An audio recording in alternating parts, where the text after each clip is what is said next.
L'associació de batlles del departament ven de crear un sindicat intercomunal per la defensa i la promoció de les llengües catalanes i occitanes. Occitana també perquè hi ha una part del nostre departament, el Fenolheda, on se parla aquesta llengua. Quins són els objectius?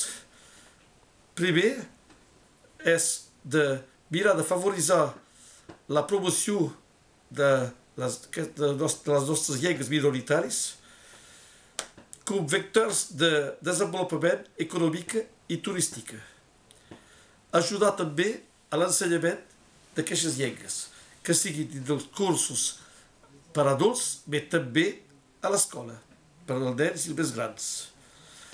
També informar i formar els elegits i el personal comunal en aquestes llengües. Aportar l'ajuda en tots els municipis per fer el necessari, per fer anar les nostres llengües endavant. Esperem l'ajuda de la Generalitat, del Consell General, del Consell Regional, perquè com més serem, més forts serem i més podrem defensar el català per nosaltres i l'occità pels amics de l'altra banda del departament. Una pregunta, doncs amb la formació dels batlles d'aquí i també del personal dels ajuntaments, això doncs vol dir que amb aquest sindicat la gent de Catalunya Nord podrà venir i parlar català a l'administració comunal. És l'objectiu que tenim tots aquí. El català té de ser dins del poble.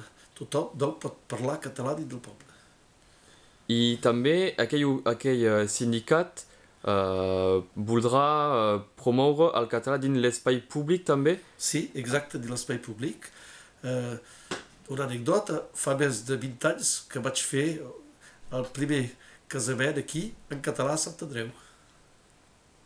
I també hi haurà ajuda per posar, per exemple, els carrers en català. Ajudes pels noms dels carrers, pel cadastre, la senyalització, per apuntar els actes, etc. I també la toponimia, tot això. La toponimia també. D'acord. Molt bé, moltes gràcies.